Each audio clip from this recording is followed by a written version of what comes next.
Okay, so we're in fancy Flatbush. Good morning. And this week's parsha, a very interesting parsha, vayechi, because it kind of marries and talks about one of the topics that I talk about not a lot, but my favorite kliyakers, I think. Um, this parsha, it's hard to find it because there's no break between vayigash vayechi, and there's a lot of reasons giving. Parsha stuma. Yaakov wants to reveal the date, the Kate's Mashiach, to the sons, to his family, and he doesn't do it. Either he loses Nevuah, he chooses not to do it. Why is that? So Kli Yakar has a few different answers, a lot of different reasons. But one of the answers, Kli Yakar says, is that by telling people when the end is going to be, it kind of kills the motivation to get there. So you tell the people when something's going to happen, you get a raise in December. Oh, I'm getting raised in December? So then I can kind of goof off the whole year because I know it's coming anyway. Or I'm getting fired in December. Then, give someone, 2 weeks, finish your job. So once you know the end date, you know the end point, you kind of stop working towards it. You lose your motivation.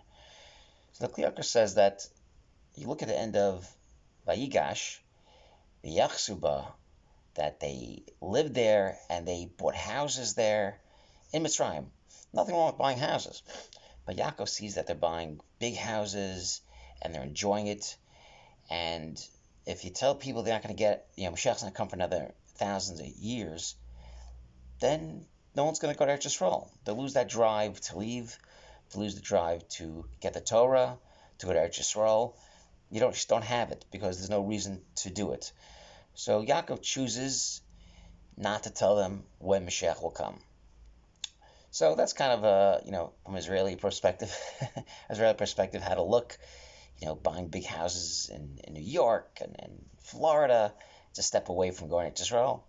That's Kli Yakar. So an interesting piece. And the Pri Tzaddik has something that I thought is kind of the opposite, maybe the opposite actually. So the Pri Tzaddik says really the opposite is that you see that this vayechi Yaakov. The only time you see that, vayechi Yaakov in Eretz Yisrael, he lived there. But vayechi Yaakov, that his chiyus, and he was alive, was Mitzrayim. The worst place to be, the worst place in the world. The place with the most tumah, the place anti everything the Avos ever stood for. The Avos spent their lives in Eretz Yisrael. Yitzchak couldn't leave Eretz Yisrael. And Yaakov does his best work out of Eretz Yisrael.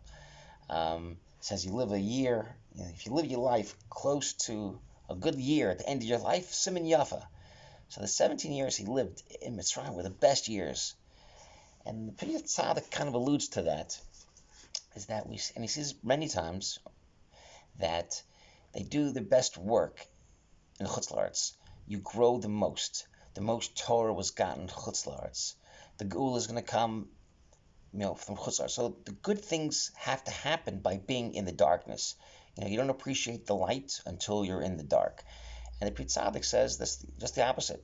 We see that Torah Shebaal Peh flourished in Bavel. The Torah got stronger in Chutz La'aretz. The Torah was given in Chutz La'aretz. And kind of the opposite approach, more of a more positive approach, that Ik the Mashiach, that he brings down the Rav Kodesh from Pershischa, he brings down a little bit of chizuk that don't be afraid, don't be nervous. That even though the generations are we're getting smaller and smaller, but the level of holiness is still there. This Nakud of Kedusha is still there, and it's tahar every generation.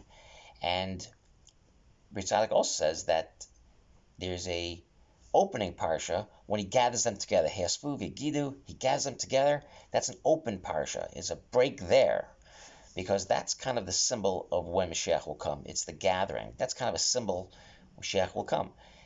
This week, I'm sure most of you know that we had a big Siyam, finished Tainus, Daf Yomi Tainus. And so I started going to America's Daf Yomi, Eli Stefanski, everyone talks about it. So Sunday I went to a Siyam, and I went Tuesday, and I went again Thursday. And it was really remarkable to see how many people get together to celebrate Torah. In Borough Park, you had some Swedish dudes, you had Sephardi dudes, you had dudes who got up in the microphone, said they haven't picked up Gemara in 15, 20 years.